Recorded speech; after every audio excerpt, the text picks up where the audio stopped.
Hi friends, मैं Vijay Kumar fast track revision की series में आपके साथ।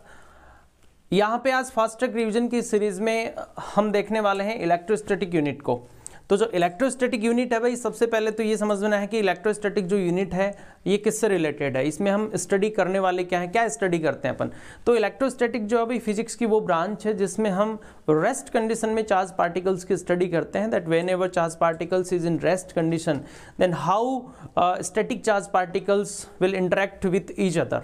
ठीक है ना। तो ये बेसिकली हम इसमें स्टडी करने वाले हैं। तो सबसे पहले हम पढ़ते हैं भाई इलेक्ट्रिक चार्ज क्या होता है, इलेक्ट्रिक चार्ज को हम कैसे डिफाइन कर सकते हैं। तो इलेक्ट्रिक चार्ज बेसिकली दो तरीके का होता है, पॉजिटिव और नेगेटिव चार्ज। बेंजामिन फ्रैंकलिन ने इलेक्ट्रिक चार्ज को नेम प्रोवाइड किए हैं, पॉजिटिव और नेगेटिव। तो जो इलेक्ट्रिक चार्ज है ये क्या है, इसको कैसे हम डिफाइन कर सकते हैं। तो देखिए क्या है कि कोई भी मैटर है या मटेरियल है, तो मैटर का एक ऐसा प्रॉपर्टी है जिसकी वजह से मैटर के चारों तरफ इलेक्ट्रिक फील्ड या मैग्नेटिक फील्ड प्रेजेंट होता है, या फिर वो मैटर किसी इलेक्ट्रिक फील्ड या मैग्नेटिक फील्ड को सेंस कर पाता है। ये बेसिकली चार्ज की डेफिनेशन है जो हम डिफाइन कर सकते हैं इस तरह से। ठीक है। अब देखिए जो चार्ज है, चार्ज का जो ऐसा यूनिट है भाई, जो चार्ज है, चार्ज के सिंबल क्या है। तो चार्ज को हम या तो कैपिटल क्यू से डिनोट करते हैं या फिर हम स्मॉल क्यू से डिनोट करते हैं। चार्ज की भाई जो ऐसा यूनिट है, ऐसा ही यूनिट ऑफ चार्ज, तो चार्ज का जो ऐसा यूनिट है वो कूलम है जिसको हम कैपिटल सी से डिनोट करते हैं। बाकी जो इसको स्मॉलर यूनिट्स हैं चार्ज की, वो है आपकी मिली कूलम है, माइक्रो कूलम है, नैनो कूलम है। 1 मिली कूलम जो है वो आपका 10 टू द पावर -3 कूलम के इक्वल होता है। 1 micro coulomb is equals to 10 to the power -6 coulomb. 1 nano coulomb is equals to 10 to the power -9 coulomb. ये सब है। ठीक है ना। तो ये चार्ज की कुछ स्मॉलर यूनिट्स हैं। अब देखिए चार्ज के बारे में कुछ इंपॉर्टेंट जो फैक्ट्स हैं उनके बारे में हम फटाफट से स्टडी करते हैं। देखिए चार्ज जो है भाई, चार्ज जब तक रेस्ट में रहता है, ये चार्ज है और ये चार्ज आपका रेस्ट कंडीशन में है। रेस्ट कंडीशन में अगर चार्ज होगा तो इसके सराउंडिंग में ओनली इलेक्ट्रिक फील्ड प्रेजेंट होगा भाई। रेस्ट कंडीशन में जो चार्ज होता है उसके सराउंडिंग जो रीजन है, उसका सराउंडिंग जो एरिया है, रीजन है, स्पेस है, उसमें इलेक्ट्रिक फील्ड प्रेजेंट होता है। ठीक है। वहीं पे अगर अपना चार्ज पार्टिकल, वहीं पे अगर चार्ज पार्टिकल कांस्टेंट वेलोसिटी से ट्रेवल कर रहा है, if charge particle is moving with constant velocity, तो इस कंडीशन में इसके चारों तरफ इलेक्ट्रिक फील्ड भी प्रेजेंट होगा और मैग्नेटिक फील्ड भी प्रेजेंट होगा। बहुत अच्छे से इस बात को समझ लें कि चार्ज अगर रेस्ट में है तो उसके चारों तरफ केवल इलेक्ट्रिक फील्ड होगा, वहीं पे चार्ज अगर कांस्टेंट वेलोसिटी से ट्रेवल कर रहा है तो उसके चारों तरफ इलेक्ट्रिक फील्ड और मैग्नेटिक फील्ड दोनों प्रेजेंट होंगे। ठीक है ना। जो कि ये वाला जो मैटर है, कांस्टेंट वेलोसिटी से चार्ज पार्टिकल का जो मूवमेंट है, ये आपका चैप्टर नंबर 4 है जो है magnetic effect of electric current. और रेस्ट कंडीशन में जो चार्ज है वो डेफिनेटली हम यहाँ इलेक्ट्रोस्टैटिक्स में स्टडी कर ही रहे हैं। और एक जो आपका इलेक्ट्रोमैग्नेटिक वेव वाला चैप्टर है, चैप्टर नंबर 8, वहाँ पे क्या है, तो वहाँ पे जो चार्ज पार्टिकल है भाई, वो चार्ज पार्टिकल एक्सेलरेटेड है, यानी कि यहाँ पे जो वेलोसिटी है वो वेरिएबल रहेगी। ठीक है ना। कि अगर कोई भी चार्ज पार्टिकल और उसका एक्सेलरेटेड मोशन होता है भाई, तो एक्सेलरेटेड जो चार्ज पार्टिकल होता है वो इलेक्ट्रोमैग्नेटिक रेडिएशंस को प्रोड्यूस करता है। तो बहुत अच्छे से ये छोटे छोटे 3 क्वेश्चन है यहाँ पे। When charge is in rest condition it will produce only electric field, when charge is moving with constant velocity it will produce electric field as well as magnetic field also. And if charge particle is moving variable velocity, or we can say that if charge particle is in accelerated motion, then it will produce electromagnetic radiations। तो ये तीनों बातें बहुत अच्छे से आपको समझ में आ गई होंगी। कुछ और इंपॉर्टेंट फैक्ट्स हम जानते हैं चार्ज के बारे में। भाई चार्ज जो है वो बिना मास के उसका एग्जिस्टेंस नहीं होता है। इट मीन्स मैं ये कह रहा हूँ कि अगर कोई चार्ज पार्टिकल है तो उसका मास श्योर होगा। ऐसा नहीं हो सकता है कि भाई चार्ज पार्टिकल है और उसका मास 0 है, तो ऐसा पॉसिबल नहीं है। मीन्स मैं आपको ये कह रहा हूं that charge existence of charge is not possible without mass. कोई भी चार्ज पार्टिकल है तो उसका मास तो कुछ ना कुछ होगा। इस चीज को आप अच्छे से समझ लें, ये भी एक बहुत इंपॉर्टेंट इसकी प्रॉपर्टी है। ठीक है। बाकी कुछ और प्रॉपर्टीज इंपॉर्टेंट हैं चार्ज के बारे में, वो भी हम समझते हैं जल्दी से। तो देखिए कुछ प्रॉपर्टीज भाई, जो सबसे इंपॉर्टेंट कुछ प्रॉपर्टीज हैं उसमें है आपका क्वांटाइजेशन ऑफ चार्ज। भाई चार्ज एक क्वांटाइज्ड फिजिकल क्वांटिटी है। क्वांटाइज्ड फिजिकल क्वांटिटी का मीनिंग क्या है। देखिए चार्ज जो है उसका एक मिनिमम पॉसिबल वैल्यू है जिसको हम इलेक्ट्रॉन कहते हैं। The minimum possible value of charge is 1 electron. ठीक है ना। चार्ज का जो मिनिमम पॉसिबल वैल्यू है वो इलेक्ट्रॉन है, जिसको हम चार्ज का क्वांटा भी कहते हैं, ठीक है ना। So quantization of charge, charge quantized है बिकॉज इसका मिनिमम पॉसिबल वैल्यू है वो 1 इलेक्ट्रॉन है, और बाकी अगर कोई भी वैल्यू आपको चार्ज का मिलेगा तो बाकी कोई भी जो वैल्यू होगा वो इलेक्ट्रॉन का इंटीग्रल मल्टीपल होगा, इलेक्ट्रॉन का कंप्लीट मल्टीपल होगा। कहने का मतलब इलेक्ट्रॉन का जो चार्ज है उसको हम ब्रेक नहीं कर सकते हैं।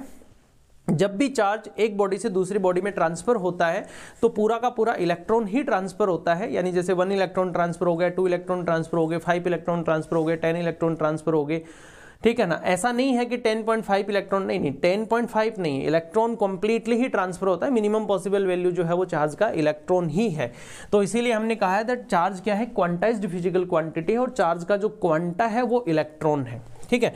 सो क्वांटाइजेशन ऑफ चार्ज ये बहुत ही इंपॉर्टेंट प्रॉपर्टी, और इस प्रॉपर्टी के बेसिस पे जो चार्ज का फॉर्मूला बनता है वो बनता है Q is equals to NE, ठीक है ना। यानी Q यहाँ पे चार्ज है और E, ये जो स्मॉल e है, स्मॉल e का मीनिंग है 1.6 इंटू 10⁻⁻19 कूलाम। ये जो स्मॉल e है इसका मीनिंग 1.6 इंटू 10⁻⁻19 कूलाम है। और ये जो n है भाई यहाँ पे, इस n का मतलब है नंबर ऑफ इलेक्ट्रॉन, जो n है इसका मीनिंग है नंबर ऑफ इलेक्ट्रॉन, ठीक है। तो ये अपना बहुत इंपॉर्टेंट फॉर्मूला है, Q is equals two plus minus NE। कहने का मतलब अगर मान लीजिए हमने किसी बॉडी से इलेक्ट्रॉन्स को निकाला है, अगर किसी बॉडी से इलेक्ट्रॉन निकल गए हैं तो वो बॉडी आपकी पॉजिटिवली चार्ज हो जाएगी, और वहीं पे अगर किसी बॉडी पे इलेक्ट्रॉन चले गए हैं तो वो बॉडी आपकी नेगेटिवली चार्ज हो जाएगी। इस चीज़ को आप अच्छे से ध्यान रखें, ठीक है ना। तो जो भी चार्ज ट्रांसफर हो रहा है एक बॉडी से दूसरी बॉडी में, वो इलेक्ट्रॉन के इंटीग्रल मल्टीपल में ही हो रहा है, कंप्लीट मल्टीपल में ही हो रहा है, ठीक है। तो उसी के अकॉर्डिंग चार्ज का वैल्यू आपको मिलना है। सो Q is equals two plus minus NE। यहाँ पे N है नंबर ऑफ इलेक्ट्रॉन, तो जो नंबर ऑफ इलेक्ट्रॉन है भाई, ये N जो है, इस N का जो वैल्यू है ये आपका 1 2 3 4 5 6 7 इस तरह से वैल्यू आपका N का होगा। N का जो आंसर है, N का जो वैल्यू है वो पॉइंट्स में नहीं हो सकता, इस चीज को अच्छे से ध्यान रखें। यानी कि ट्रांसफर होगा तो पूरा ही इलेक्ट्रॉन ट्रांसफर होगा, अदरवाइज ट्रांसफर होगा ही नहीं, ठीक है। तो इसको हम बोल रहे हैं क्वांटाइजेशन ऑफ चार्ज, और चार्ज का क्वांटा होता है इलेक्ट्रॉन। इस चीज को अच्छे से आप क्लियर कर लें। सेकेंड जो इंपॉर्टेंट प्रॉपर्टी है चार्ज की वो है conservation of charge. Conservation of charge का मीनिंग है कि कोई भी आइसोलेटेड सिस्टम है उसका टोटल चार्ज हमेशा कंजर्व्ड होता है, या फिर हम यूं कह सकते हैं that charge neither be created nor be destroyed, it can be transferred from one body to another body. Charge ना क्रिएट होता है ना डेस्ट्रॉय होता है, चार्ज एक्चुअली एक बॉडी से दूसरी बॉडी में ट्रांसफर होता है। वास्तव में क्या है कि कोई भी आइसोलेटेड सिस्टम है तो उसका जो नेट चार्ज है, टोटल चार्ज है, वो हमेशा कांस्टेंट रहता है। हाँ, अगर मान लीजिए एक बॉडी से मैंने 50 इलेक्ट्रॉन्स विड्रॉ कर लिए, तो वो 50 इलेक्ट्रॉन किसी दूसरी बॉडी पे चले गए होंगे, तो एक बॉडी पे जितना नेगेटिव चार्ज प्रोड्यूस होता है उतना ही दूसरी बॉडी पे पॉजिटिव चार्ज प्रोड्यूस हो रहा होगा। फाइनली जो टोटल चार्ज होगा सिस्टम का वो एज इट इज 0 होगा, ठीक है ना। जैसे मान लीजिए पहले टोटल चार्ज था वो 0 था, फिर दोनों बॉडीज पे कुछ चार्ज प्रोड्यूस हुआ, तो एक पे जितना नेगेटिव चार्ज प्रोड्यूस होता है उतना ही दूसरे पे क्या होता है, पॉजिटिव चार्ज प्रोड्यूस होता है। सो कंजर्वेशन ऑफ चार्ज है, यानी चार्ज जो है वो एक कंजर्व्ड फिजिकल क्वांटिटी है। किसी भी आइसोलेटेड सिस्टम का टोटल चार्ज, नेट चार्ज हमेशा कंजर्व्ड होता है। इस चीज को भी आप अच्छे से क्लियर करें। जो थर्ड इंपॉर्टेंट प्रॉपर्टी है चार्ज के बारे में, that is invariance of charge. Invariance of charge का मीनिंग है कि कोई भी चार्ज पार्टिकल है, जैसे मान लीजिए ये चार्ज पार्टिकल है और इस पे चार्ज आपका plus Q, if this charge particle start to move, अगर ये चार्ज पार्टिकल आपका किसी एक पर्टिकुलर वेलोसिटी से इसका मूवमेंट, इसका मोशन स्टार्ट हो जाता है, तो मोशन की वजह से चार्ज के वैल्यू पे कोई इफेक्ट नहीं आता। इस चीज को आप अच्छे से समझ लें, ठीक है ना। The value of charge is not affected by the motion, ठीक है। इसको हम बोल रहे हैं इनवेरिएंस ऑफ चार्ज। ओके, तो ये कुछ इंपॉर्टेंट प्रॉपर्टीज हैं। इसके अलावा भी कुछ 2-4 इंपॉर्टेंट प्रॉपर्टी हैं, जैसे एडिटिविटी ऑफ चार्ज होता है। तो एडिटिविटी ऑफ चार्ज का मीनिंग सीधा सा है कि चार्ज जो है वो एक स्केलर फिजिकल क्वांटिटी है और चार्ज का सिंपली एल्जेब्रिक एडिशन होता है। इसको हम कहते हैं एडिटिविटी ऑफ चार्ज। जैसे +2 कूलाम +3 कूलाम, तो ये आपका आंसर हो जाएगा +5 कूलाम। मैंने लिखा +4 कूलाम -1 कूलाम, तो ये आंसर आपका +3 कूलाम हो जाएगा। मींस चार्ज जो है वो स्केलर फिजिकल क्वांटिटी है और इसका एल्जेब्रिक एडिशन होता है। इसको हम एडिटिविटी ऑफ चार्ज कहते हैं। क्लियर है ये चीज़ें। तो ये कुछ प्रॉपर्टीज़ थी चार्ज की जो बहुत इंपॉर्टेंट हैं, एग्जाम्स में काफ़ी पूछी भी जाती है। देखिए इनके कुछ एग्जाम्पल हैं वो आपको ध्यान रखने हैं। क्वांटाइजेशन ऑफ चार्ज का तो फॉर्मूला हो गया, बाकी कंजर्वेशन ऑफ चार्ज के कुछ एग्जाम्पल्स आपको बुक में मिलेंगे एनसीईआरटी में, वहाँ से आप 1-2 एग्जाम्पल कंजर्वेशन ऑफ चार्ज पे जरूर लर्न कर ले। कुछ रिएक्शंस के बेसिस पे भी हैं, जैसे कुछ न्यूक्लियर रिएक्शन है उनमें भी हम चार्ज के कंजर्वेशन को शो कर सकते हैं। बाकी अभी मैं फ्रिक्शनल इलेक्ट्रिसिटी अभी डिस्कशन करेंगे, उसमें भी मैं आपको कंजर्वेशन ऑफ चार्ज समझा दूंगा, ठीक है ना। और इनवेरिएंस ऑफ चार्ज चार्ज है वो आपका मोशन से रिलेटेड है, ठीक है। तो ये अपना था प्रॉपर्टीज ऑफ चार्ज। अब चलते हैं नेक्स्ट पार्ट पे अपन।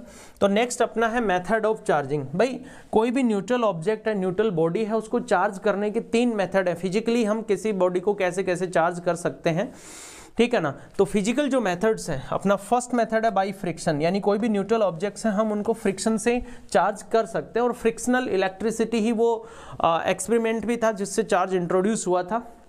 सो बाई फ्रिक्शन, भाई फ्रिक्शन से किसी न्यूट्रल ऑब्जेक्ट को हम चार्ज कैसे कर सकते हैं। देखिए एक्चुअली क्या है, जब 2 न्यूट्रल ऑब्जेक्ट्स होते हैं, किन्हीं 2 न्यूट्रल ऑब्जेक्ट्स को जब अपन रब करते हैं आपस में, तो होता क्या है कि रबिंग जब होती है न्यूट्रल ऑब्जेक्ट्स की, जैसे एक ग्लास रोड है और एक सिल्क क्लॉथ है, बड़ा फेमस एग्जाम्पल है glass rod and silk cloth. जब ग्लास रोड और सिल्क क्लॉथ को हम रब करते हैं, आपस में रगड़ते हैं, तो क्या होता है, उनके बीच में फ्रिक्शन होता है। और फ्रिक्शन की वजह से हीट डेवलप होती है और वो हीट एनर्जी कहीं ना कहीं इलेक्ट्रॉन्स को मिलती है। उसकी वजह से एक बॉडी से इलेक्ट्रॉन निकल के और दूसरी बॉडी पे चला जाता है और इस तरह से दोनों बॉडी क्या हो जाती हैं, चार्ज हो जाती हैं। तो बाई फ्रिक्शन का हम एग्जांपल ले रहे हैं glass rod and silk cloth. जैसे एक ग्लास रोड है और एक आपके पास में सिल्क क्लॉथ है, ये है सिल्क क्लॉथ, ठीक है। और ये है बेटा जी glass rod. Glass rod and silk cloth दोनों इनिशियली क्या है, न्यूट्रल हैं। अब जैसे ही इन दोनों को आप रब करना स्टार्ट करते हो, जैसे ही दोनों को रब करते हो, जैसे मान लीजिए ये ग्लास रोड है और ये सिल्क क्लॉथ है, तो जैसे ही हम इन दोनों को रब करेंगे ना, तो ये दोनों क्या होंगे, चार्ज होंगे। क्यों होंगे, इसके पीछे का फंडा क्या है, कंसेप्ट क्या है, इसको फटाफट से समझे। भाई ग्लास रोड सिल्क क्लॉथ, जैसे इनको रब करोगे तो फ्रिक्शन डेवलप होगा, फ्रिक्शन से हीट बनेगी, हीट किसको मिलेगी, हीट एनर्जी किसको मिलेगी, इलेक्ट्रॉन्स को मिलेगी। तो जैसे इलेक्ट्रॉन्स को मिलेगी तो इलेक्ट्रॉन किसी एक बॉडी से इमिट होगा और दूसरी बॉडी पे ट्रांसफर हो जाएगा। देखिए किसी भी सरफेस से इलेक्ट्रॉन को आउट होने के लिए कुछ मिनिमम एनर्जी का रिक्वायरमेंट होता है जिसको हम वर्क फंक्शन कहते हैं। तो बेसिकली यहां क्या है, इन दोनों में से जिसका वर्क फंक्शन कम होगा उसमें से इलेक्ट्रॉन बाहर निकलेगा और जिसका वर्क फंक्शन ज्यादा उसमें। तो बेसिकली ग्लास रोड और सिल्क क्लॉथ को जब भी रब किया जाता है तो ग्लास रोड से इलेक्ट्रॉन निकल जो है वहां से इलेक्ट्रॉन का लॉस होता है और सिल्क क्लॉथ है वो इलेक्ट्रॉन को गेन करता है। यानी यहां पे क्या होने वाला है, यहां पे इलेक्ट्रॉन ग्लास रोड से किस में ट्रांसफर होंगे, सिल्क क्लॉथ में। तो सिल्क क्लॉथ आपका नेगेटिवली चार्ज होगा और जो ग्लास रोड है वो क्या होगी, पॉजिटिवली चार्ज होगी। ये बिल्कुल फिक्स एग्जांपल है, ये चेंज नहीं होता है, हर बार इसमें ऐसा ही होता है। तो ये अपना फ्रिक्शन का मेथड है कि भाई किन्हीं भी 2 न्यूट्रल ऑब्जेक्ट्स को जब रब किया जाता है तो उनमें एक पॉजिटिवली चार्ज होता है, दूसरा नेगेटिवली चार्ज होता है। एक बॉडी पे जितना पॉजिटिव चार्ज आता है उतना ही नेगेटिव चार्ज दूसरी बॉडी पे भी आता है। तो अगेन ये जो फ्रिक्शनल इलेक्ट्रिसिटी का जो एग्जांपल है, ये एग्जांपल आपका कंजर्वेशन ऑफ चार्ज का एग्जांपल हो सकता है। कहने का मतलब इन दोनों का जो टोटल चार्ज था बिफोर रबिंग से पहले इनका टोटल चार्ज 0 था और रबिंग के बाद भी इनका टोटल चार्ज 0 ही है। क्यों, जैसे मान लीजिए सिल्क क्लॉथ है, सिल्क क्लॉथ पे मान लीजिए आपका जो सिल्क क्लॉथ है, सिल्क क्लॉथ जो है, सिल्क क्लॉथ पे जैसे अगर -1 कूलम चार्ज प्रोड्यूस हुआ है तो ग्लास रोड पे +1 कूलम चार्ज प्रोड्यूस होगा। तो टोटल चार्ज पहले भी इनका 0 ही था और फ्रिक्शन के बाद भी, रबिंग के बाद भी इनका टोटल चार्ज 0 ही है। तो ये एक बहुत शानदार सा एग्जांपल है कंजर्वेशन ऑफ चार्ज का। ओके, दूसरा जो अपना चार्जिंग का मेथड है दोस्तों वो है बाय इंडक्शन। भाई इंडक्शन एक ऐसा मेथड है जिसमें एक्चुअली होता क्या, कांटेक्ट नहीं होता। भाई इंडक्शन और कंडक्शन, और जो तीसरा अपना चार्जिंग का मेथड है वो है कंडक्शन। तो इंडक्शन और कंडक्शन में बेसिकली डिफरेंस क्या है, देखिए कंडक्शन जो मेथड है, कंडक्शन मेथड में कांटेक्ट होना है। किसका कांटेक्ट होना है, चार्जिंग बॉडी और न्यूट्रल ऑब्जेक्ट का। एक चार्जिंग ऑब्जेक्ट होगा, एक चार्ज्ड ऑब्जेक्ट होगा और एक न्यूट्रल ऑब्जेक्ट होगा। तो चार्ज्ड ऑब्जेक्ट और न्यूट्रल ऑब्जेक्ट का कांटेक्ट होता है और उससे अगर न्यूट्रल ऑब्जेक्ट चार्ज होता है तो वो कंडक्शन है। जबकि इंडक्शन मेथड में कांटेक्ट नहीं होता है, नो कांटेक्ट, ठीक है ना। जो इंडक्शन मेथड है इसमें भाई कांटेक्ट नहीं होता। इसमें एक्चुअली होता क्या है कि इसमें कोई चार्ज्ड ऑब्जेक्ट होता है, कोई चार्ज्ड ऑब्जेक्ट होता है और किसी चार्ज्ड ऑब्जेक्ट को किसी न्यूट्रल ऑब्जेक्ट के पास में लाया जाता है। जैसे मान लीजिए ये एक न्यूट्रल स्फीयर है, एक न्यूट्रल क्या है, एक न्यूट्रल कंडक्टिंग स्फीयर है और इस न्यूट्रल कंडक्टिंग स्फीयर के पास में मैं एक पॉजिटिवली चार्ज ग्लास रोड को लेके आता हूं, ठीक है। एक पॉजिटिवली चार्ज ग्लास रोड है, उस पॉजिटिवली चार्ज ग्लास रोड को मैं इस न्यूट्रल कंडक्टिंग स्फीयर के पास में लेके आता हूं। तो क्या होता है, जैसे ही पॉजिटिवली चार्ज ग्लास रोड को हम लेके आएंगे तो इस न्यूट्रल जो ये कंडक्टिंग स्फीयर है, न्यूट्रल कंडक्टिंग स्फीयर का जो नेगेटिव चार्ज है, नेगेटिव चार्ज को ये ग्लास रोड अट्रैक्ट करेगा, पॉजिटिव चार्ज को रिपेल करेगा। तो कहने का मतलब इस न्यूट्रल कंडक्टिंग स्फीयर के अंदर जो चार्ज था उसका रीडिस्ट्रीब्यूशन हो जाता है। तो नेगेटिव चार्ज एक तरफ आ जाता है, पॉजिटिव चार्ज दूसरी तरफ।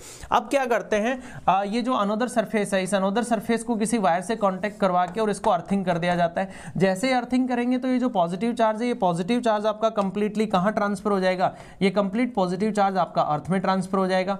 ठीक है, तो थोड़ी देर के लिए आपको ये अर्थिंग करना है, थोड़ी देर के लिए जैसे आप ये अर्थिंग करोगे पॉजिटिव चार्ज आपका अर्थ में ट्रांसफर हो गया। अब आपको ये अर्थिंग रिमूव कर देनी है यहाँ से। जैसे ही अर्थिंग आप रिमूव कर दोगे तो फाइनली जो न्यूट्रल ऑब्जेक्ट था उस पर आपका negative charge as it is maintain रह जाता है। और फिर लास्ट में जैसे ही हम इस ग्लास रोड को वापस यहाँ से रिमूव कर लेते हैं तो हम देखते हैं न्यूट्रल ऑब्जेक्ट पे फाइनली नेगेटिव चार्ज प्रोड्यूस हो जाता है। तो ये इंडक्शन मेथड था। यहाँ पे कांटेक्ट नहीं हुआ, यहाँ पे जो चार्ज्ड ऑब्जेक्ट है और न्यूट्रल ऑब्जेक्ट है उसका कांटेक्ट नहीं हुआ, केवल हमने क्या किया कि जो न्यूट्रल ऑब्जेक्ट था उसके पास में हम चार्ज बॉडी को लेके आए थे और उसकी वजह से फाइनली कहीं ना कहीं जो न्यूट्रल ऑब्जेक्ट था उस पर अपोजिट चार्ज प्रोड्यूस हुआ। अपोजिट चार्ज का मीनिंग है कि जो ग्लास रोड में नज़दीक लेके आया था उस पर पॉजिटिव चार्ज था और फाइनली इस न्यूट्रल कंडक्टिंग स्फेयर पे नेगेटिव चार्ज प्रोड्यूस हुआ। अब बात करते हैं कंडक्शन मेथड की। भाई कंडक्शन मेथड में कांटेक्ट होता है। कंडक्शन मेथड में कांटेक्ट होने का मीनिंग क्या है, जैसे मान लीजिए एक ऑब्जेक्ट है और वो आपका पॉजिटिवली चार्ज ऑब्जेक्ट है। अब इस पॉजिटिवली चार्ज, ये मान लीजिए कंडक्टिंग स्फेयर है, पॉजिटिवली चार्ज कंडक्टिंग स्फेयर, इस पॉजिटिवली चार्ज कंडक्टिंग स्फेयर को किसी दूसरे न्यूट्रल कंडक्टिंग स्फेयर से मैंने कांटेक्ट करवा दिया। तो बेसिकली जो बाई कंडक्शन मेथड है वो कंडक्टर्स में ही पॉसिबल होता है।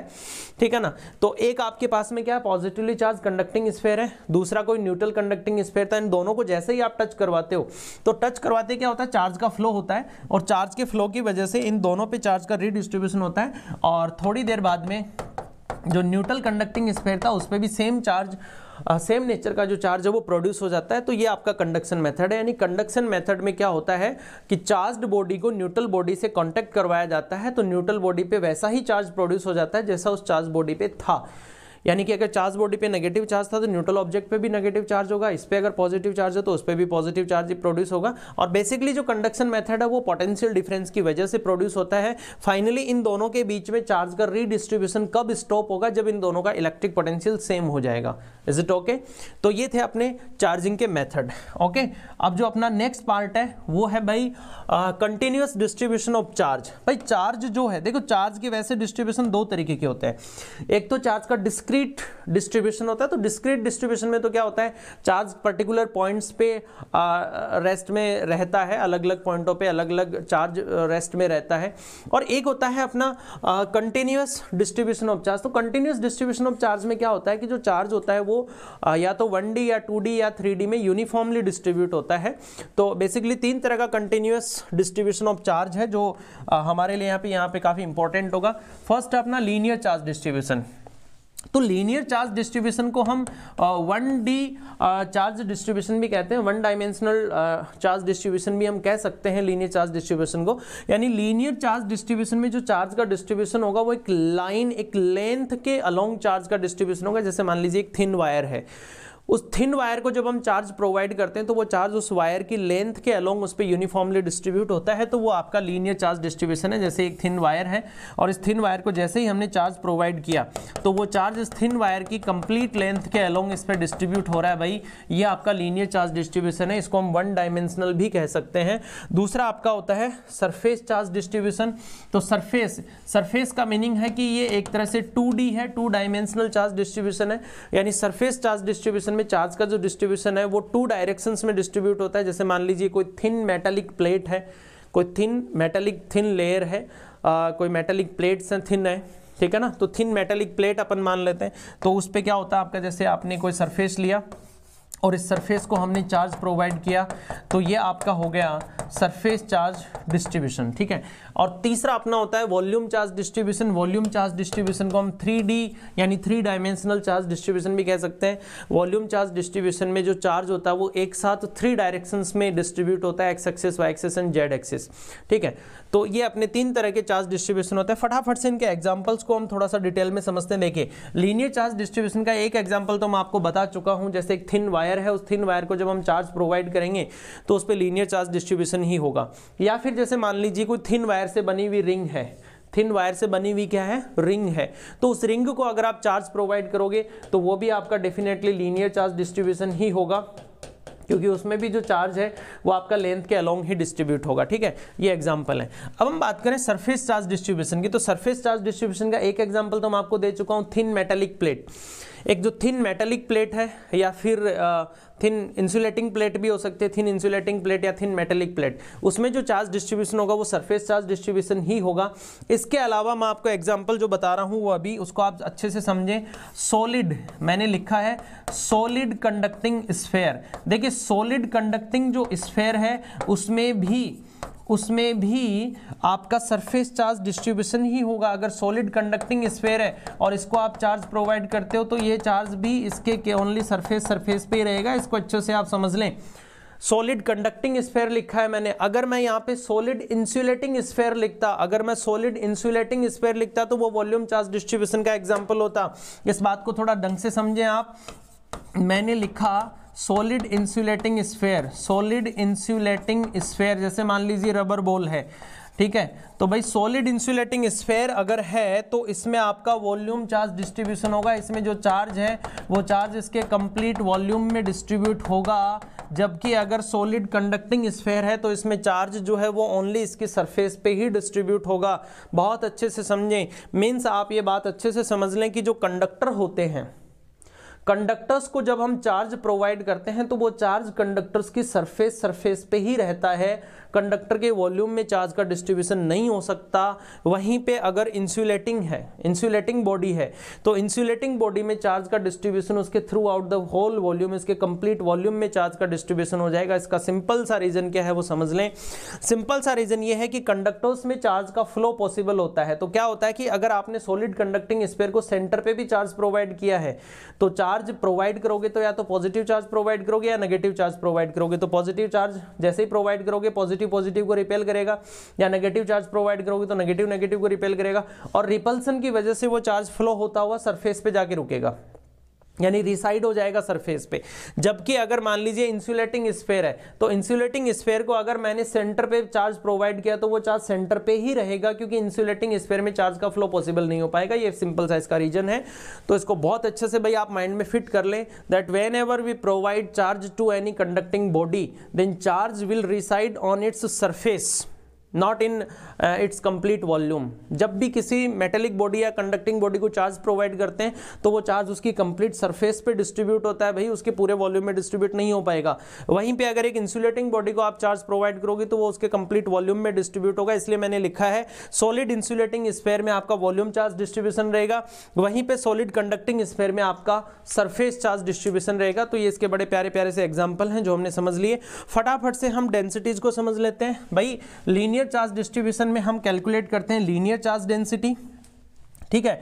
जो लीनियर चार्ज डिस्ट्रीब्यूशन है, लीनियर चार्ज डिस्ट्रीब्यूशन में अपन कैलकुलेट करते हैं हम लोग linear charge density. Linear charge distribution में लीनियर चार्ज डेंसिटी कैलकुलेट होती है जिसको हम लैम्डा से रिप्रेजेंट करते हैं, and lambda is equals to dq by dl means the value of charge on unit length is known as linear charge density। Unit length पे जो चार्ज होता है उसको हम लीनियर चार्ज डेंसिटी कहते हैं। फॉर्मूला इसका dq बाई dl, और इसकी ऐसा यूनिट आपकी बनेगी कूलाम पर मीटर।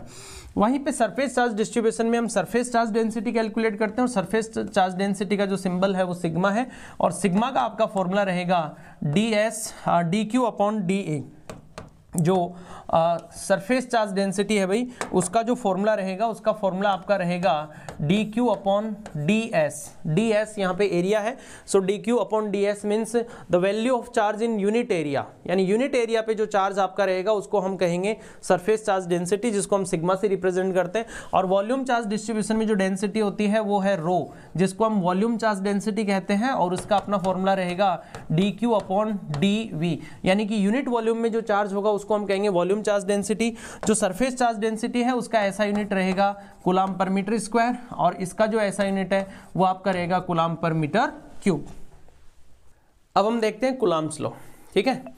तो देखिए कूलाम्स लॉ जो है, कूलाम्स लॉ से हम टू स्टैटिक चार्ज पार्टिकल्स के बीच का जो इलेक्ट्रोस्टैटिक फोर्स है वो हम कूलाम लॉ से कैलकुलेट करते हैं। जैसा कि यहाँ पे दो चार्ज हैं Q1 एंड Q2, ये दोनों जो चार्ज हैं ये दोनों चार्ज आपके एक दूसरे से r डिस्टेंस पे हैं। देखो यहाँ कूलाम्स लॉ में ये जो डिस्टेंस r है, ये डिस्टेंस यहाँ पे एक चार्ज के सेंटर से दूसरे चार्ज के सेंटर तक की डिस्टेंस ली जाती है, तो इसलिए कूलाम फोर्स जो होता है उसको हम सेंट्रल फोर्स भी कहते हैं, ये आप ध्यान रखें, ठीक है। So there are two static charge Q1 and Q2 and the distance between both charges small r। So according to Coulomb's law, भाई कूलाम्स लॉ के अकॉर्डिंग इन दोनों चार्ज पार्टिकल्स के बीच में जो इलेक्ट्रोस्टैटिक फोर्स है, that electrostatic force is K Q1 Q2 upon R square. जी K अपना यहाँ पे कांस्टेंट है, ठीक है, और ये जो कांस्टेंट होता है, इस कांस्टेंट का वैल्यू होता है 1/4 पाई एप्सिलॉन। अब ये जो एप्सिलॉन है यहाँ पे, इस एप्सिलॉन का जो वैल्यू होता है भाई, इस एप्सिलॉन का वैल्यू होता है epsilon naught into epsilon R. देखिए इसमें जो एप्सिलॉन है, एप्सिलॉन को अपन कहते हैं एब्सोल्यूट परमिटिविटी ऑफ मीडियम। जो एप्सिलॉन है उसको हम कहते हैं एब्सोल्यूट परमिटिविटी ऑफ मीडियम, ये एब्सोल्यूट परमिटिविटी ऑफ मीडियम है, ठीक है। और जो ये एप्सिलॉन नोड है ये आपकी वैक्यूम की परमिटिविटी है, ठीक है ना, एप्सिलॉन नोड जो है ये वैक्यूम का परमिटिविटी होता है। और जो एप्सिलॉन आर है वो है आपका रिलेटिव परमिटिविटी, एप्सिलॉन आर, इसको हम रिलेटिव परमिटिविटी बोलते हैं, ठीक है। अब देखिए क्या है कि जो वैक्यूम की परमिटिविटी है, वैक्यूम की परमिटिविटी का वैल्यू तो फिक्स होता है, और जो रिलेटिव परमिटिविटी है ना, रिलेटिव परमिटिविटी का जो अनदर नेम है वो डाइलेक्ट्रिक कांस्टेंट भी है। तो रिलेटिव परमिटिविटी जो है इसके वैल्यू अलग अलग मीडियम्स के लिए अलग अलग होते हैं। जैसे कि जो रिलेटिव परमिटिविटी है उसका वैल्यू 1 होता है किसके लिए, वैक्यूम के लिए। रिलेटिव परमिटिविटी जो है उसका वैल्यू 1 वैक्यूम के लिए होता है। रिलेटिव परमिटिविटी का वैल्यू इनफाइनाइट होता है मेटल्स के लिए। मेटल का मीनिंग है कंडक्टर, जितने भी कंडक्टर्स हैं मेटल्स हैं। और रिलेटिव परमिटिविटी का value greater than to 1 and less than to infinite, ये आपका रहता है बेटा जी इंसुलेटर्स के लिए, जितने भी इंसुलेटर हैं। देखिए क्या अलग अलग इंसुलेटर हैं, जैसे मान लीजिए प्योर H2O, तो जो प्योर H2O है, प्योर H2O बिल्कुल इंसुलेटर होता है, और प्योर H2O के लिए जो रिलेटिव परमिटिविटी है उसका वैल्यू रहता है 80, ठीक है। इसी तरह से जैसे आपका प्लास्टिक है, तो प्लास्टिक के लिए भी रिलेटिव परमिटिविटी की वैल्यू 3, 4, 5 ऐसे करके कुछ होते हैं। ऐसे ग्लास है, ग्लास के लिए भी कुछ अलग अलग वैल्यू होते हैं। तो जितने भी इंसुलेटर्स हैं उनके लिए रिलेटिव परमिटिविटी के वैल्यू फिक्स होते हैं, ठीक है। और एप्सिलॉन नोड है वो वैक्यूम की परमिटिविटी है। भाई वैक्यूम का जो परमिटिविटी है उसका वैल्यू क्या रहता है, तो जो वैक्यूम है, वैक्यूम के लिए जो परमिटिविटी का वैल्यू है एप्सिलॉन नोड, ये आपका रहता है 8.85 इंटू 10⁻⁻12, ठीक है। जो वैक्यूम की परमिटिविटी है उसका वैल्यू 8.85 इंटू 10⁻12 रहता है। और जो ऐसा यूनिट इसका है वो है coulomb square upon newton into metre square, ये इसकी ऐसा यूनिट है परमिटिविटी की, ठीक है ना। और जो एप्सिलॉन आर है वो रिलेटिव परमिटिविटी। देखिए एप्सिलॉन आर जो रिलेटिव परमिटिविटी है, रिलेटिव परमिटिविटी का आपका फॉर्मूला बन रहा है epsilon R is equals to epsilon upon epsilon naught. Actually क्या है कि एप्सिलॉन और एप्सिलॉन नोट इन दोनों के जो यूनिट हैं वो सेम है, यानी कि जो एब्सोल्यूट परमिटिविटी ऑफ मीडियम है और जो एप्सिलॉन नोट वैक्यूम की परमिटिविटी, दोनों का यूनिट सेम रहता है। तो कहने का मतलब ये है कि जो रिलेटिव परमिटिविटी है वो यूनिट लेस है। रिलेटिव परमिटिविटी का कोई यूनिट नहीं होता, ये केवल एक डायमेंशन लेस कॉन्स्टेंट होता है, जो कि डिफरेंट मीडियम्स के लिए क्या रहता है, डिफरेंट। बाय डिफॉल्ट यहाँ जो हम स्टडी करते हैं, बाय डिफॉल्ट हम वैक्यूम के लिए स्टडी करते हैं, यानी कहने का मतलब इन चार्ज पार्टिकल्स को अपन ये कंसीडर करेंगे कि ये वैक्यूम में है।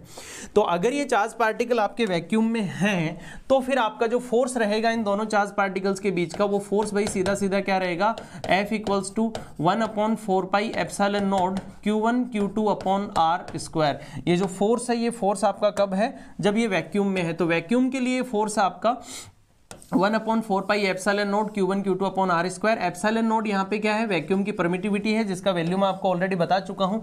देखिए बेटा जी ये जो 1/4 पाई एप्सिलॉन नोट है, अगर इसका वैल्यू हम कैलकुलेट करते हैं एप्सिलॉन नोट का वैल्यू पुटअप करने के बाद, तो इसका वैल्यू आपका बनता है 9 into 10⁹ coulomb 9 into 10⁹ newton metre square upon coulomb square. ये इसका वैल्यू है 1/4 पाई एप्सिलॉन नोट का। तो ध्यान रखें ये जगह जगह न्यूमेरिकल्स वगैरह में भी यूज करना पड़ता है, ठीक है ना। यानी कहने का मतलब ये जो फॉर्मूला अपना F equals to KQ1 Q2 upon R square, अगर ये फॉर्मूला मैं वैक्यूम के रिगार्डिंग में इसको लिखता हूं, उस कंडीशन में इस कांस्टेंट का वैल्यू आपका 9 इंटू 10⁹ रहेगा, जो कि न्यूमेरिकल्स वगैरह में हमें जगह जगह यूज करना है। तो इसको आप अच्छे से दिमाग में रखें।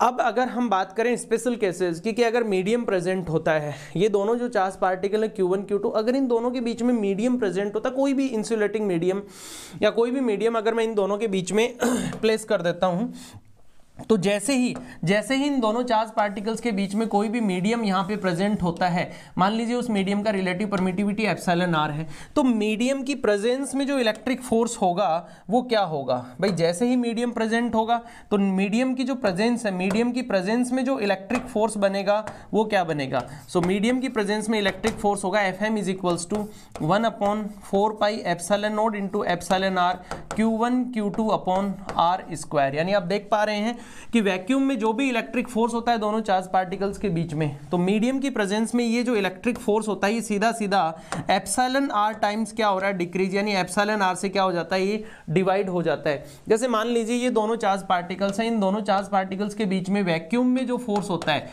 वैक्यूम में फोर्स है वो 10 न्यूटन है, ऐसा मान लेते हैं। और जो ये मीडियम मैंने यहाँ पे रखा है, इस मीडियम के लिए जो रिलेटिव परमिटिविटी है, जो मीडियम है, इस मीडियम का जो रिलेटिव परमिटिविटी है वो मान लीजिए 2 है। अगर 2 रिलेटिव परमिटिविटी वाला मीडियम अगर दोनों चार्ज पार्टिकल्स के बीच में रख दिया गया तो मीडियम की प्रेजेंस में जो इलेक्ट्रोस्टैटिक फोर्स होगा वो आपका 10/2 यानी कि 5 न्यूटन फोर्स बनेगा। तो कहने का मतलब किन्हीं भी दो चार्ज पार्टिकल्स के बीच में जैसे ही कोई इंसुलेटिंग मीडियम एंटर होता है तो उन दोनों चार्ज पार्टिकल्स के बीच लगने वाला जो इलेक्ट्रिक फोर्स है वो डिक्रीज हो जाना है। हाँ, अगर आपने उन दोनों चार्ज पार्टिकल्स के बीच में कोई मेटेलिक मीडियम अगर एंटर करवा दिया है, मेटेलिक मीडियम अगर प्लेस कर दिया, तो भाई मेटल्स के लिए तो रिलेटिव परमिटिविटी क्या होती है, इनफाइनाइट होती है मेटल्स के लिए। तो उस कंडीशन में ये जो इलेक्ट्रोस्टैटिक फोर्स है ये आपका जीरो हो जाएगा। इस चीज को आप अच्छे से ध्यान रखें, ठीक है। तो ये अपना कूलाम्ब लॉ है, ठीक है। और कूलाम्ब लॉ जो है, कूलाम्ब फोर्स है, उसको हम सेंट्रल फोर्स भी कहते हैं, इसको आप अच्छे से ध्यान रखें। हाँ, और कूलाम्ब लॉ जो है वो स्टैटिक चार्ज पार्टिकल्स पे ही अप्लाई होता है, यानी जब चार्ज पार्टिकल रेस्ट में होते हैं तभी हम इलेक्ट्रिक फोर्स इससे कैलकुलेट करते हैं। Charge particle is in motion, उस कंडीशन में कूलाम्ब लॉ अप्लाई नहीं होता है। दूसरा, कूलाम्ब लॉ जो है वो न्यूक्लियस से बाहर ही अप्लाई होता है, यानी कि जब चार्ज पार्टिकल्स जो है वो न्यूक्लियस से बाहर होते हैं तभी हम इलेक्ट्रोस्टैटिक फोर्स है वो कूलाम्ब लॉ से कैलकुलेट करते हैं। न्यूक्लियस के अंदर जो प्रोटॉन वगैरह होते हैं वहां कूलाम्ब लॉ अप्लाई नहीं होता है, ठीक है। तो ये कूलाम्ब लॉ से रिगार्डिंग कुछ इंपॉर्टेंट बातें थी। बाकी इस पे न्यूमेरिकल्स आते हैं, बड़े अच्छे आसान से कुछ इजी से न्यूमेरिकल रहते हैं जो आपको अच्छे से सोल्व करना है। कुछ मीडियम से रिलेटेड भी न्यूमेरिकल्स होते हैं, ठीक है ना। तो ये आपको देखना है। अब अपन चलते हैं कूलाम्ब लॉ के वेक्टर फॉर्म पे, ठीक है। जो नेक्स्ट है अपना coulomb law in vector form. भाई वेक्टर फॉर्म में कूलाम्ब लॉ को कैसे रिप्रेजेंट करेंगे? भाई कूलाम्ब लॉ से जो है अपन इलेक्ट्रिक फोर्स कैलकुलेट कर रहे हैं, तो इलेक्ट्रिक फोर्स, भाई फोर्स तो वेक्टर क्वांटिटी है, तो वेक्टर क्वांटिटी मींस हम उसको वेक्टर की फॉर्म में रिप्रेजेंट भी करेंगे। तो देखिए यहाँ पे जो डायग्राम आप देख पा रहे हैं, इस डायग्राम में क्या है, इस डायग्राम में दो चार्ज मैंने कंसिडर किए हैं Q1 एंड Q2, और ये जैसे ओरिजिन है। तो ये जो आपका Q1 चार्ज है, इस Q1 चार्ज का जो पोजीशन वेक्टर है वो मान लीजिए वेक्टर R1 है, और जो Q2 चार्ज है इसका जो पोजीशन वेक्टर है वो मान लीजिए आपका वेक्टर R2 है। तो ये दोनों चार्ज हैं, दोनों के पोजीशन वेक्टर अलग अलग हैं, और डेफिनेटली पोजीशन वेक्टर्स को हम इजीली लिख सकते हैं। अगर हमें Q1 और Q2 इन दोनों चार्ज पार्टिकल्स के कोऑर्डिनेट पता है तो आप डेफिनेटली वेक्टर R1 और वेक्टर R2 को लिख सकते हो, ठीक है ना। तो ये वेक्टर R1 वेक्टर R2 दोनों पोजीशन वेक्टर हैं, और ये जो दोनों वेक्टर्स आपको दिखाई दे, ये दोनों जो चार्ज पार्टिकल्स आपको दिखाई दे रहे हैं, इन दोनों चार्ज पार्टिकल्स के बीच का ये जो वेक्टर है ये आपका डिस्प्लेसमेंट वेक्टर रहेगा। तो अब जैसे मान लीजिए मुझे Q2 जो चार्ज है उस पे फोर्स कैलकुलेट करना है, उस पे जो फोर्स है उसको वेक्टर फॉर्म में शो करना है, ठीक है ना। अब देखो यहाँ पे आपको ध्यान क्या देना है कि जैसे चलो यहाँ पे एज्यूम करते हैं कि दोनों चार्ज पार्टिकल आपके पॉजिटिव है तो फिर ये रिपेल करेंगे, और अगर ये अनलाइक चार्ज होते, मतलब लाइक चार्ज है तो रिपेल करने हैं और अनलाइक चार्ज है तो अट्रैक्ट करने हैं। तो ये जो दोनों चार्ज पार्टिकल्स होते हैं, ये अट्रैक्शन और रिपल्सन का जो डायरेक्शन होता है वो क्या होता है, कूलाम्ब ने बिल्कुल ये डायरेक्शन एक्सप्लेन किया है कि जैसे मान लीजिए ये आपका Q1 चार्ज है, ये आपका Q2 चार्ज है, ये दोनों चार्जेस के सेंटर्स को मिलाने वाली लाइन है। तो कूलाम्ब ने ये बताया है कि इन दोनों चार्ज पार्टिकल्स के बीच में जो इलेक्ट्रोस्टैटिक फोर्स होता है उस इलेक्ट्रोस्टैटिक फोर्स की डायरेक्शन इसी लाइन के अलोंग रहेगी। जैसे मान लीजिए Q1 Q2 को रिपेल करेगा तो इसी लाइन के अलोंग ये फोर्स आपका आउटवर्ड होगा, और अगर Q2 Q1 को रिपेल करेगा तो ये रिपल्सन आपका इस साइड होगा, और अगर मान लीजिए प्लस Q1 है, ये आपका नेगेटिव चार्ज है प्लस Q2, तो अगर ये चार्ज पार्टिकल एक दूसरे को यहाँ पे अट्रैक्ट कर रहे हैं तो इसी लाइन के अलोंग ये अट्रैक्शन होगा। तो ये डायरेक्शन फिक्स है कि दोनों चार्ज पार्टिकल्स को मिलाने वाली जो स्ट्रेट लाइन है उसी लाइन के अलोंग ये अट्रैक्शन या रिपल्सन होना है। हाँ, अब देखिए यहाँ पे जैसे ये आपका Q1 है और ये Q2 चार्ज है। अब मान लीजिए Q2 चार्ज पे मुझे इलेक्ट्रिक फोर्स फाइंड आउट करना है, तो ये Q1 भी पॉजिटिव, Q2 भी पॉजिटिव। Q1 चार्ज आपका रिपेल करेगा Q2 को, किधर रिपेल करेगा? Q1 और Q2 का जो ये डिस्प्लेसमेंट वेक्टर है, यानी इस डिस्प्लेसमेंट वेक्टर के अलोंग ये आपका रिपल्सन इधर आउटवर्ड होगा, तो इसको अपन लिखेंगे वेक्टर F21। क्या लिखा जाएगा? हाँ, तो अब देखिए वेक्टर F21, ये जो फोर्स होगा आपका vector F21 is equals to K Q1 Q2 upon R square. भाई ये तो इसका मैग्नीट्यूड हो गया। अब ये जो अपना फोर्स है इसका हमें डायरेक्शन शो करना है, तो डायरेक्शन शो करने के लिए हमें कोई यूनिट वेक्टर यूज करना पड़ेगा। अब देखिए ये जो फोर्स की डायरेक्शन है, इस फोर्स की डायरेक्शन में ही हम इस डिस्प्लेसमेंट वेक्टर की डायरेक्शन सेट करते हैं, यानी ये जो अपना डिस्प्लेसमेंट वेक्टर है, इस डिस्प्लेसमेंट वेक्टर का डायरेक्शन जो है वो हमें फोर्स की डायरेक्शन में ले लेना है। तो मैंने इस डिस्प्लेसमेंट वेक्टर को लिखा वेक्टर R12, यानी कि ये वेक्टर R जो है, यानी डिस्प्लेसमेंट वेक्टर है, ये अपना Q1 से स्टार्ट होता है और Q2 पे फिनिश होता है। तो जो अब वेक्टर R12 का जो डायरेक्शन है वही डायरेक्शन अपने फोर्स का डायरेक्शन है। तो कहने का मतलब इस डिस्प्लेसमेंट वेक्टर के अलोंग जो यूनिट वेक्टर होगा वो इस फोर्स की डायरेक्शन को रिप्रेजेंट करेगा।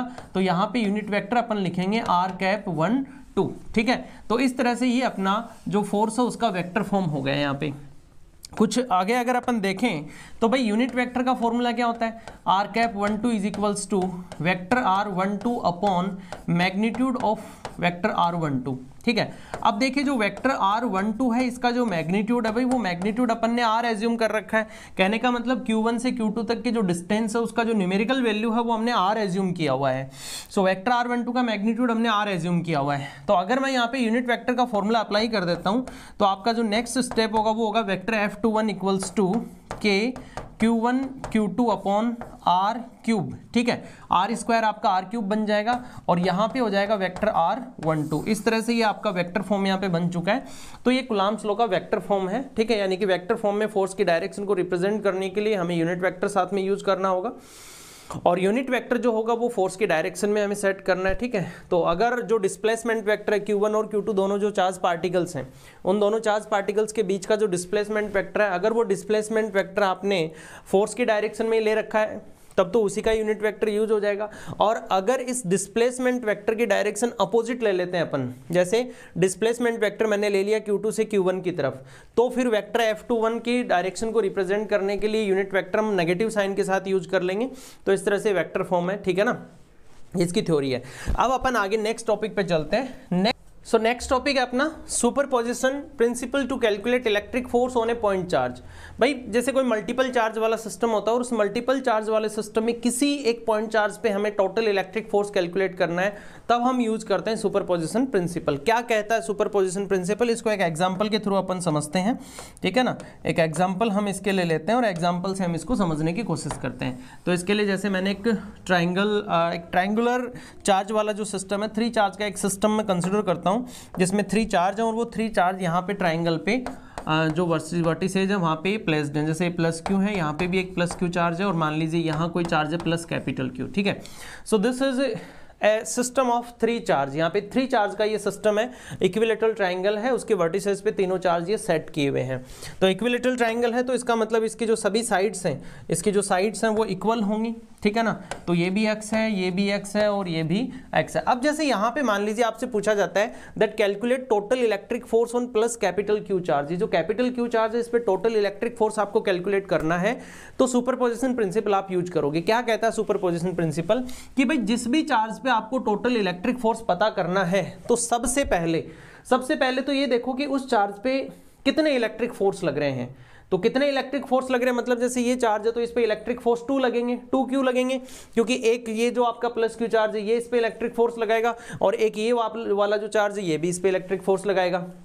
कहने का मतलब जो भी अपना चार्ज पार्टिकल है उसके आसपास जितने भी अदर चार्ज पार्टिकल होते हैं वो सब उस पर इलेक्ट्रिक फोर्स अप्लाई कर रहे होते हैं। तो भाई सबसे पहले देखो कि इस पे कितने इलेक्ट्रिक फोर्स लग रहे हैं और वो इलेक्ट्रिक फोर्स कौन कौन सी डायरेक्शंस में है, तो वो डायरेक्शन देखनी है। फिर उन इलेक्ट्रिक फोर्स के वैल्यूज क्या है और देन अपन उन सब का क्या कर देते हैं, वेक्टर एडिशन कर देते हैं। ये अपना सुपरपोजिशन प्रिंसिपल है। तो हम क्या फाइंड आउट करना चाह रहे हैं यहाँ पे? हम यहाँ फाइंड आउट करना चाह रहे हैं total electric force, total electric force on plus capital Q charge. ये जो प्लस कैपिटल Q चार्ज है इस पे भाई टोटल इलेक्ट्रिक फोर्स जो है वो हम यहाँ कैलकुलेट करना चाह रहे हैं। ठीक है, तो देखिए फटाफट से यहाँ पे हम समझते हैं। जैसे ये अपना प्लस क्यू चार्ज है, चलो मैं इसको नंबरिंग दे देता हूँ। मान लीजिए ये Q1 चार्ज है और ये प्लस क्यू जो है ये मान लीजिए आपका Q2 चार्ज है, ठीक है। तो ये जो Q1 चार्ज है ये भी पॉजिटिव है, पॉजिटिव और वो भी पॉजिटिव है, तो डेफिनेटली ये जो Q1 चार्ज है ये Q1 चार्ज इस प्लस कैपिटल Q को रिपेल करना है भाई, तो रिपेल करेगा तो रिपल्सन के अकॉर्डिंग डायरेक्शन क्या होगी, यही डायरेक्शन होगी ना, वेक्टर F, ठीक है। ये वेक्टर F1 होगा, तो ये Q1 है तो ये मान लीजिए वेक्टर F1 हो गया। और ऐसे ही ये वाला जो Q2 चार्ज है ये भी भाई इसको रिपेल करेगा, तो इसका भी रिपल्सिव फोर्स इसी डायरेक्शन में सेट होगा, तो इसको चलो मैंने वेक्टर F2 लिख दिया।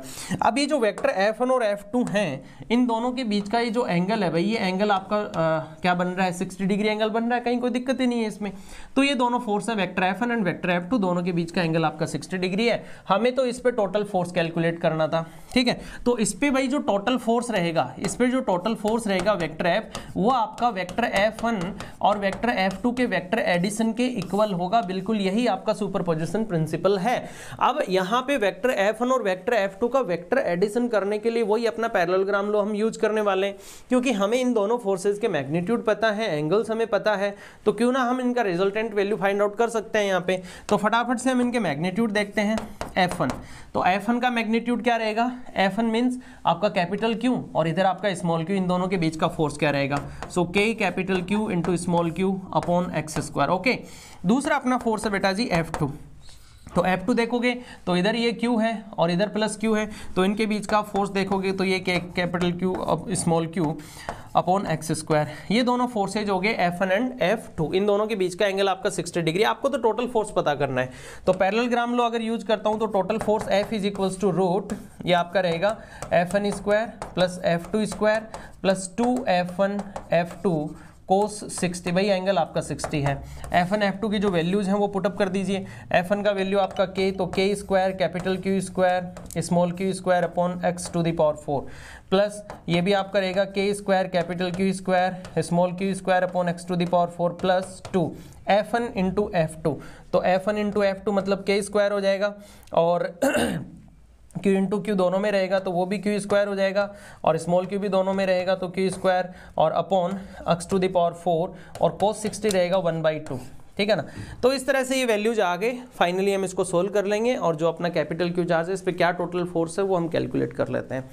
ये अपना सिंपल सा सुपरपोजिशन प्रिंसिपल है, जो 3 चार्ज वाला सिस्टम हो या फिर 4 चार्ज वाला सिस्टम हो, ज़्यादातर आपके यही आएंगे, ठीक है। तो किसी भी 3 चार्ज वाले सिस्टम में या 4 चार्ज वाले सिस्टम में या 5 चार्ज वाले सिस्टम में किसी एक चार्ज पे हमें टोटल फोर्स जब कैलकुलेट करना है तो सुपरपोजिशन प्रिंसिपल हमें यूज करना है, ठीक है। और उसके अकॉर्डिंग अपन न्यूमेरिकल्स को सोल्व करते हैं, ठीक है।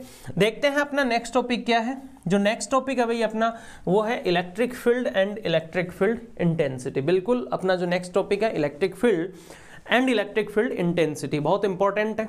तो सबसे पहले तो ये समझना that what is electric field, यानी कि इलेक्ट्रिक फील्ड है हम उसको डिफाइन कैसे करते हैं ना।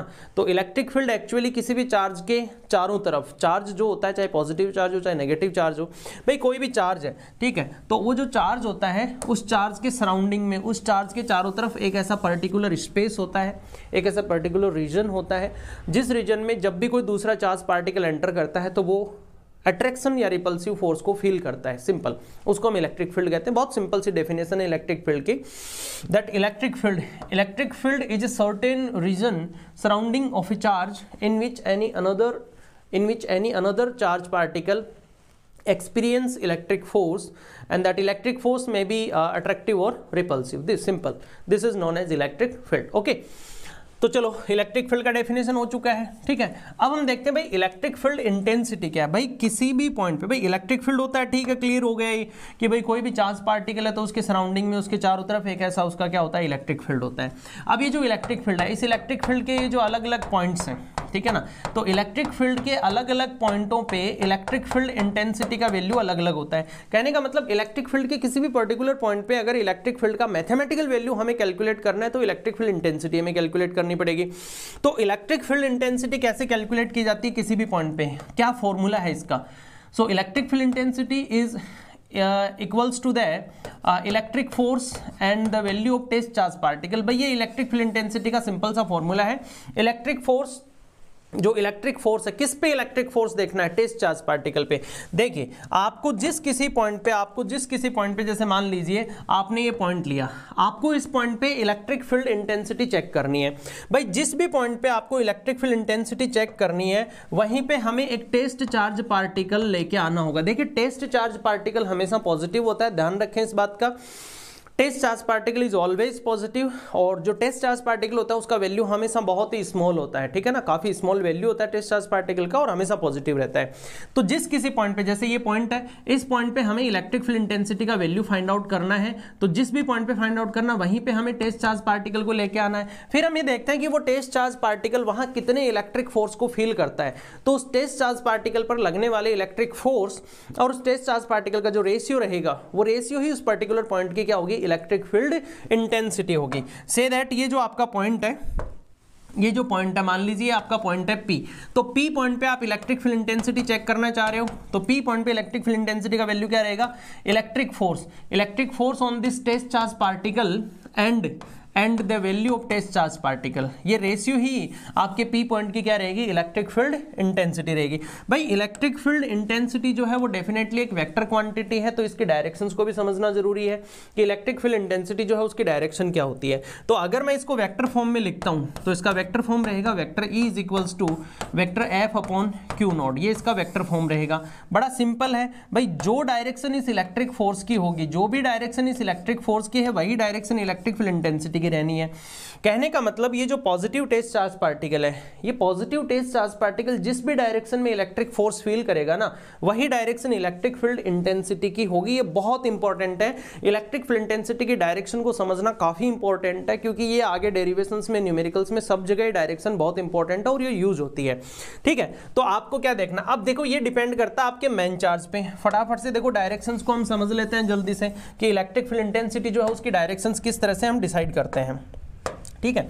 तो जैसे मान लीजिए ये अपना मेन चार्ज है वो पॉजिटिव है ना, इस पॉजिटिव चार्ज का इलेक्ट्रिक फील्ड मान लीजिए यहाँ P पॉइंट पे मैं कंसीडर करता हूं, तो इस P पॉइंट पे इलेक्ट्रिक फील्ड इंटेंसिटी की डायरेक्शन क्या होगी, इलेक्ट्रिक फील्ड है किसका यहाँ पे, इस पॉजिटिव चार्ज का, इस पॉजिटिव कैपिटल Q। तो जिस किसी पॉइंट पे हमें इलेक्ट्रिक फील्ड इंटेंसिटी की डायरेक्शन समझनी है, उसी पॉइंट पे हम अपने पॉजिटिव टेस्ट चार्ज पार्टिकल को लेके आ जाएंगे। अब ये देखो यार कि इस पॉजिटिव टेस्ट चार्ज पार्टिकल पे इलेक्ट्रिक फोर्स किस डायरेक्शन में लगना है, तो भाई ये आपका मेन चार्ज भी पॉजिटिव और टेस्ट चार्ज पार्टिकल तो पॉजिटिव होता ही है, तो ये मेन चार्ज इस पॉजिटिव टेस्ट चार्ज पार्टिकल को रिपेल करेगा, तो रिपल्सन की वजह से फोर्स आउटवर्ड होगा। तो जो डायरेक्शन इलेक्ट्रिक फोर्स की है वही डायरेक्शन किसकी होगी, इलेक्ट्रिक फील्ड इंटेंसिटी की होगी। तो यहां से आपको समझ में आ गया होगा कि पॉजिटिव चार्ज जो होता है, पॉजिटिव चार्ज का कहीं भी इलेक्ट्रिक फील्ड अगर शो करते हैं, तो पॉजिटिव चार्ज के इलेक्ट्रिक फील्ड की जो डायरेक्शन हम शो करते हैं वो डायरेक्शन हमेशा away from the charge show की जाती है, यानी जो भी चार्ज पार्टिकल है वहां से सीधा अवे मतलब दूर जाता हुआ इलेक्ट्रिक फील्ड होगा वहां पे, ठीक है।